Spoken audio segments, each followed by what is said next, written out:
Hello दोस्तों, स्वागत है स्टडी सेंटर चंदन में। आज की इस वीडियो में जानेंगे एनटीपीसी के मोस्ट इम्पोर्टेंट क्वेश्चन के बारे में, जो कि आपको अभी जो एनटीपीसी का एग्ज़ाम हो रहा है, होने वाला है, उसमें काफ़ी आपको मदद मिल जाए। ठीक है, आप इस वीडियो को स्किप मत कीजिएगा, पूरा वॉच कीजिएगा।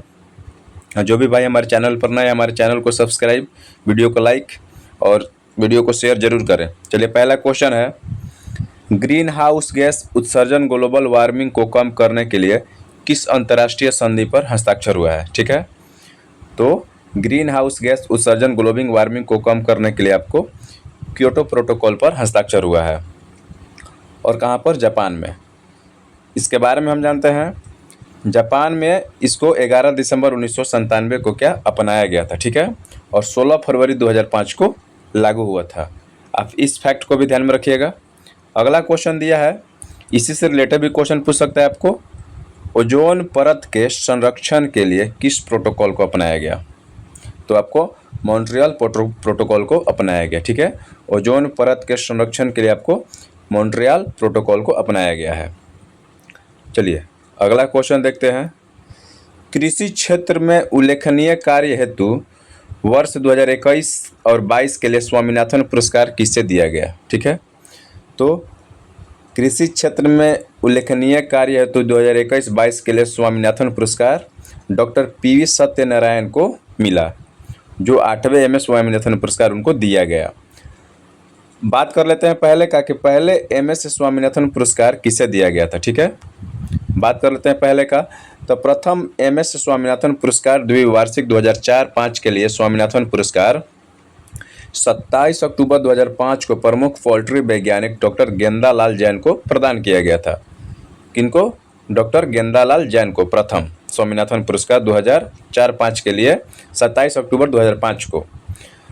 और जानते हैं, डॉक्टर स्वामीनाथन को सरकार द्वारा 1972 में पद्म भूषण मिला और 1989 में पद्म विभूषण से सम्मानित किया गया। इन्हें हरित क्रांति का जनक भी कहा जाता है। अगर वही बात कर लेते हैं कि विश्व में हरित क्रांति के जनक के रूप में किसे जाना जाता है, तो विश्व में हरित क्रांति के जनक आपको नॉर्मन बोरलॉग को जाना जाता है 1960 के दशक में। ठीक है, 1960 के दशक में। अगला क्वेश्चन है आपको, इपिग्राफी में किसका अध्ययन होता है? इपिग्राफी में किसका अध्ययन होता है? आपको शिलालेखों का अध्ययन होता है। नेक्स्ट क्वेश्चन है, अक्टूबर 2024 तक सेल कंपनियों के स्टॉक में भारत सरकार की हिस्सेदारी कितने प्रतिशत है? तो अक्टूबर 2024 तक सेल कंपनियों के स्टॉक में भारत सरकार की जो हिस्सेदारी है आपको 65% है। वही बात कर लेते हैं इसके पिछले 2021 और 22 में जो है सेल कंपनियों में भारत सरकार की हिस्सेदारी कितनी थी? आपको 75% था। तो इस फैक्ट को भी आप लोग ध्यान में रखिएगा। नेक्स्ट क्वेश्चन है, काकतीय वंश का अंत किस वंश ने किया था? तो काकतीय वंश का अंत जो आपको तुगलक वंश ने किया था 1320 से 1413। ठीक है, किसने किया था? गयासुद्दीन तुगलक ने। किस वंश ने? यानी तुगलक वंश ने और गयासुद्दीन तुगलक ने। अगला क्वेश्चन जानते हैं, रीट प्रदेश किस अनुच्छेद के तहत वर्णित है? इसमें ध्यान दीजिएगा, अगर आपको पूछ दे कि सुप्रीम कोर्ट द्वारा रीट प्रदेश किस अनुच्छेद के तहत आता है, तो अनुच्छेद आपको 32 हो जाएगा। और वही पूछ दे आपको हाई कोर्ट द्वारा, तो अनुच्छेद 226 हो जाएगा। रीट क्या है, इसके बारे में हम जानते हैं। रीट न्यायालय किसी व्यक्ति, अधिकारी या प्राधिकारी को एक कार्य करने या कार्य करने से रोकने का निर्देश देती है। न्यायालय द्वारा रीट जारी करने के कितने प्रकार हैं? तो न्यायालय द्वारा जो रीट जारी करने का प्रकार है आपको 5 प्रकार है। पहला है आपको बंदी प्रत्यक्षीकरण, दूसरा है परमादेश, तीसरा है उत्प्रेषण, और चौथा है निषेधाज्ञा, और 5वां है अधिकार परीक्षण। ठीक है, अधिकार परीक्षण। इस फैक्ट को भी आप लोग ध्यान में रखिएगा। चलिए, अगला क्वेश्चन है, राज्य में विधान परिषद किस अनुच्छेद में उल्लेखित है? तो अनुच्छेद 159 के अनुसार राज्यों का विधान परिषद के गठन अथवा विघटन करने का अधिकार है। तो आपको अनुच्छेद 159 राइट आंसर हो जाएगा, अनुच्छेद 159। बाकी सब के बारे में जान लेते हैं। अनुच्छेद 168 में आपको राज्यों के विधानमंडल का गठन है, अनुच्छेद 168 में। अनुच्छेद 170 में विधानसभाओं की संरचना है। अनुच्छेद 171 में विधान परिषदों की संरचना है। अनुच्छेद 81 लोकसभा के गठन के बारे में प्रावधान किया गया है उसमें। तो इस फैक्ट को भी आप लोग ध्यान में रखिएगा। चलिए अगला क्वेश्चन दिया है,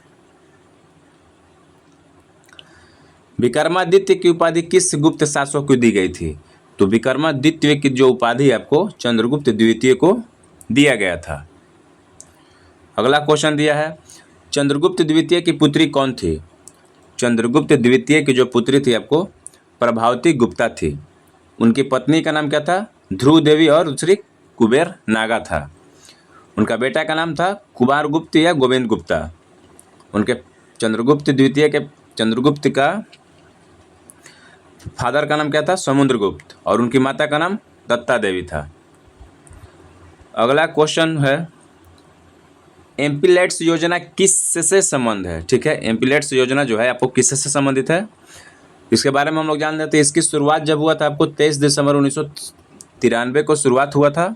इस योजना के द्वारा संसद सदस्य अपने संसदीय क्षेत्र में स्थानीय जरूरत के आधार पर विकास कार्यों को शुरू करने के लिए सुझाव दे सकता है। और इसकी जो राशि होती है आपको कितनी होता है? 5 करोड़ होती है। ठीक है, इसकी राशि 5 करोड़ होती है। और इसका फुल फॉर्म होता है member of parliament local area development scheme. ठीक है, तो इसकी शुरुआत कब हुई थी आपको? 23 दिसंबर 1993 को।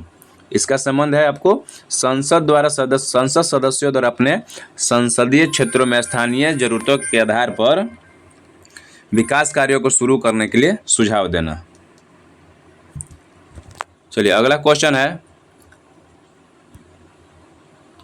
कॉपी की शॉर्ट कुंजी क्या है? कॉपी और पेस्ट का शॉर्ट कुंजी क्या है आपको? तो कंट्रोल प्लस सी, इससे क्या होगा आपको? कॉपी होगा। कंट्रोल प्लस भी क्या होगा? पेस्ट होगा। और कंट्रोल प्लस एक्स, ये दोनों कट एंड कॉपी दोनों हो सकता है। तो इस फैक्ट को भी लोग ध्यान में रखिएगा। अगला क्वेश्चन है, किस मिट्टी को रेगुर मृदा बोला जाता है? किस मिट्टी को आपको रेगुर मृदा बोला जाता है? तो आपको काली मिट्टी को है रेगुर मृदा बोला जाता है। दक्कन के पठार में किस प्रकार की मिट्टी पाई जाती है? दक्कन के पठार में आपको किस प्रकार की मिट्टी पाई जाती है? तो काली मिट्टी ही पाई जाती है। और एक इसको भी ध्यान में रखिएगा, कपास के लिए सर्वोत्तम मिट्टी कौन सी है? तो आपको काली मिट्टी है। कपास के लिए सर्वोत्तम मिट्टी काली मिट्टी है। अगला क्वेश्चन दिया है, उड़ीसा के रायगढ़, कालाहांडी, कोरापुट, कंधमाल और सुंदरगढ़ जिले में कौन सा खनिज पाया जाता है? तो ऑप्शन दिया था आपको बॉक्साइट, मैग्नीज, कॉपर, आयरन। ठीक है, तो इसमें से आपका बॉक्साइट जो है इन सब जिले में पाया जाता है। इस बात को ध्यान रखिएगा। अगला क्वेश्चन है, पश्चिमी भारत की किस गुफा को 1987 में यूनेस्को द्वारा विश्व धरोहर में शामिल किया गया है? तो पश्चिमी भारत की एलिफेंटा गुफा को 1987 में यूनेस्को द्वारा विश्व धरोहर में शामिल किया गया है, एलिफेंटा गुफा को। ठीक है, इसका अन्य नाम क्या है? धारापुरी गुफाएं। इसका अन्य नाम है धारापुरी गुफाएं। अगला दिया है, HSL हिंदुस्तान स्टील लिमिटेड किस इस्पात संयंत्र के अंतर्गत आता है? तो हिंदुस्तान स्टील लिमिटेड जो है आपको राउरकेला स्टील प्लांट के अंतर्गत आता है, और ये कहाँ पे आपको? उड़ीसा में है। दुनिया का पहला हवाई अड्डा कौन सा है जो पूरी तरह से सौर ऊर्जा से संचालित होता है? तो दुनिया का पहला हवाई अड्डा आपको कोचीन अंतर्राष्ट्रीय हवाई अड्डा है जो पूरी तरह सौर ऊर्जा से संचालित होता है, और यह किस राज्य में है? दक्षिण राज्य केरल में है आपको। विश्व बौद्धिक संपदा का संगठन का मुख्यालय कहाँ है? विश्व बौद्धिक संपदा संगठन का मुख्यालय कहाँ है आपको? जिनेवा, स्विट्जरलैंड में है। और इसको कब स्थापित किया गया था? 14 जुलाई 1967 को इसको स्थापित किया गया था। इसरो के चंद्रयान 1 के प्रस्ताव को सरकार ने कब मंजूरी दी थी? इसरो के चंद्रयान 1 के प्रस्ताव को सरकार ने कब मंजूरी दिया था? तो आपको मंजूरी दिया था 2003 में, नवंबर 2003 में इसको मंजूरी दिया गया था। और इसका लॉन्च डेट कितना था? 22 अक्टूबर 2008 को। और रॉकेट कौन सा था? PSLV XL C11। ठीक है, वही बात कर लेते हैं चंद्रयान 2 का। तो चंद्रयान 2 का जो डेट था, लॉन्च डेट आपको 22 जुलाई 2019 को, और लैंडिंग था आपको 22 सितंबर 2019 को। रॉकेट कौन सा था? GSLV Mark 3 M1। लैंडर का क्या नाम था आपको? लैंडर का नाम था विक्रम और रोवर का नाम था आपको प्रज्ञान। तो इस फैक्ट को भी आप लोग ध्यान में रखिएगा। उदयन ने मगध की राजधानी कहाँ से पाटलिपुत्र शिफ्ट कर दी? तो उदयन ने मगध की राजधानी जो है राजगिरी से पाटलिपुत्र शिफ्ट कर दी थी। कहाँ से? राजगिरी से पाटलिपुत्र। उदयन हर्यक राजा अजातशत्रु का पुत्र और उत्तराधिकारी था। चलिए नेक्स्ट क्वेश्चन है, सिंधु घाटी सभ्यता में मनके बनाने के कारखाने कहाँ मिले हैं? तो सिंधु घाटी सभ्यता में मनके बनाने के कारखाने आपको सिंध मिला है और मिला है आपको लोथल गुजरात में, और ये दोनों आप लोग ध्यान में रखिएगा, ठीक है। दोनों में से कोई ऑप्शन में देगा आप कोई मार दीजिएगा। इलेक्शन कमीशन ऑफ इंडिया का गठन कब हुआ था?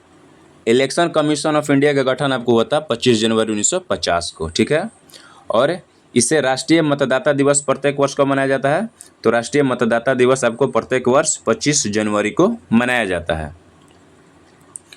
अगला क्वेश्चन है, मुख्य चुनाव आयुक्त कौन है? मुख्य चुनाव आयुक्त जो है आपको ज्ञानेश कुमार है, ठीक है। 19 फरवरी 2025 को इन्होंने शपथ लिया। ज्ञानेश कुमार 19 फरवरी 2025 को। वर्तमान में ये कौन से हैं? 26वें हैं। इसके पहले कौन थे? पहले थे 25वें, यानी राजीव कुमार थे, जो 15 मई 2022 से 17 फरवरी 2025 तक थे, कार्यरत थे। अगला क्वेश्चन है, मानव शरीर वृद्धि के लिए किस ग्रंथि का हार्मोन जिम्मेदार है? तो मानव शरीर वृद्धि के लिए आपको अग्रवर्ती पीयूष ग्रंथि का हार्मोन जो है जिम्मेदार है। अगला क्वेश्चन है, लोकसभा अध्यक्ष का निर्वाचन कौन करता है? तो लोकसभा अध्यक्ष का निर्वाचन जो होता है लोकसभा के सदस्यों द्वारा किया जाता है। वीडियो अच्छी लगे तो लाइक कीजिए और हमारे चैनल को जरूर सब्सक्राइब कीजिए।